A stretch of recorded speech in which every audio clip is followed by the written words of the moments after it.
Hi guys, fancy seeing you here. Once again, my name is Jam Ocampo. I'm a doctor of physical therapy. I also happen to be a personal trainer, a host, an event singer, and a voiceover artist as well.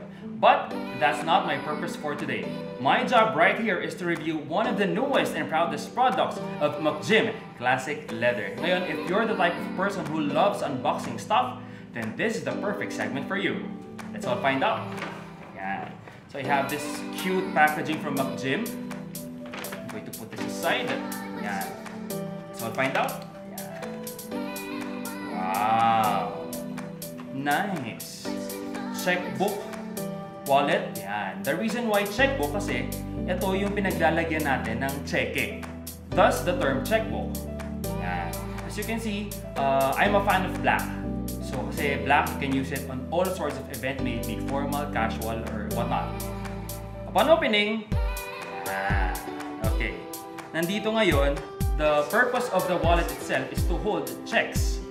So ngayon meron siyang, meron siyang slot over here on both sides para talagang secured yung checkbook natin.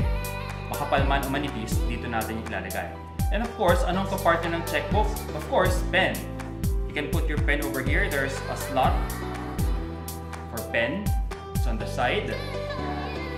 Right over here, there's a slot for a photo or picture. You can put it over here.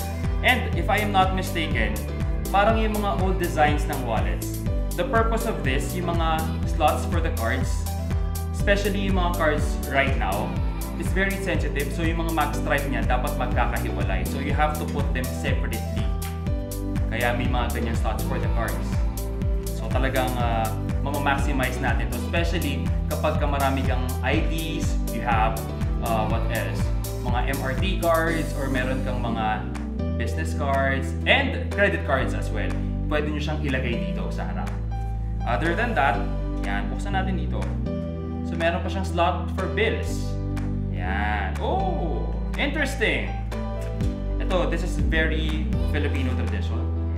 Pero, it's a $1,000 bill which has a prayer at the back. Siyempre, parang ano lang to, parang sign na whatever's inside the wallet, you should be thankful kasi in the first place, yung wallet ka. Okay, ngayon, tignan natin, meron pa siyang compartment over here. So kung meron kang ibang documents na pwede mo siyang i-fold or let's say mga checks na nagamit mo na, you can put it over here. It actually has two slots. Ayan, one on the side ng small cards and the other one on the side of the check. So you can put them separately. Again, kung OC ka, let's say ang ilagay mo dito yung mga used checks or mga blank checks and dito yung mga nagamit mo na or yung mga endorsed mo na checks. Okay, now let's go dun naman sa design niya, sa tahi niya sa labas. Now, kung mapapansin niyo, the design is very neat yet classy. So wala siya mga excess threads on the side. It's very neatly done. And it's finished. Ito yung mga klase ng wallet na you don't put at the back pocket. So kung mapapansin niyo, itong wallet na to, you put it inside a bag. Okay? Again, piece of advice, hindi ito nilalagay sa back pocket. Kasi sisirain niyo yung magandang produkto ng McGym Classic Leather. Okay folks? So once again, thank you for having me. My name is Jam Ocampo and please stay tuned for more para sa McGym Classic Leather.